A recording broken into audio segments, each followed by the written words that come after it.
एते भाबरे राग हेलानी बीजेपी सरकार जो भली भाबरे तांको ऊपर अत्याचार करूची जो भली भाबरे महिला बिल को नहीं बीजेपी सरकार खेल खेलुची सेतिबाई महिला माने क्रोधित होइचंती महिला माने चाहुचंती बिजू जनता दल सरकार जो भली भाबरे महिला मानक पई काम करूतिला नवीन पटनायक सरकार जो भली भाबरे महिला मानक पई काम करथिले सेही भली भाबरे महिला मान को न्याय दिया जाऊ महिला मानक ऊपर अत्याचार कमा जाऊ दरदाम वृद्धि की रोका जाऊ एवं जो भली भाबरे 2023 रे जो बिल पारित होइतिला से बिल के तुरंत कार्यकारी करा जाऊ विधानसभा 33% लोकसभा 33% महिला मान को रिजर्वेशन दिया जाऊ। आज ब्रह्मगिरी बिजू जनता दल आह्वान रे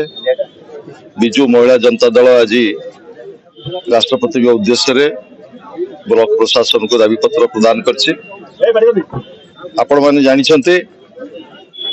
भारत वर्षर अनन्य जननायक प्रबाद पुरुष बिजू बाबू भारत वर्षर प्रथम जननेता जी 33% महिला मान को संरक्षण देते पंचायत राज व्यवस्था रे। परवर्ती समय भारत वर्षर लोकप्रिय नेता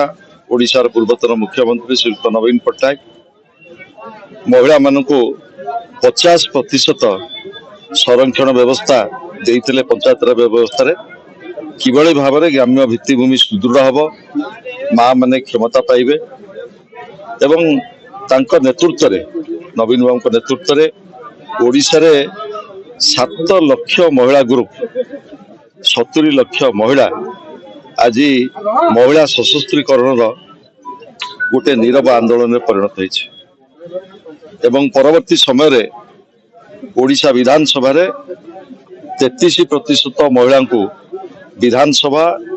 एवं लोकसभा रे किभली भाव में संरक्षण करा जिवो सेतिपई प्रस्ताव पारित होइतला एवं परवर्ती समय रे महिला माने किभली भाव में विधानसभा को प्रतिनिधित्व करिवे पार्लियामेंट को जिवे सेतिपई भारत वर्ष रे श्रीयुक्त नवीन पट्टनायक पदक्षेप उल्लेखनीय। आपण माने जानिछन्ती आजका संसदीय क्षेत्र रु श्रीमती प्रमिला विश्वई जने महिला सशस्त्रीकरण माँ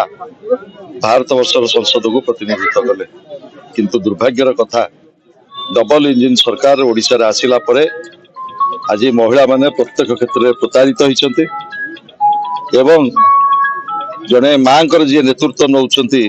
उपमुख्यमंत्री प्रभाती परिडा से कहउछन्ति तमे छेड़ी रखिक लक्षपति हुआ कोटिपति हुआ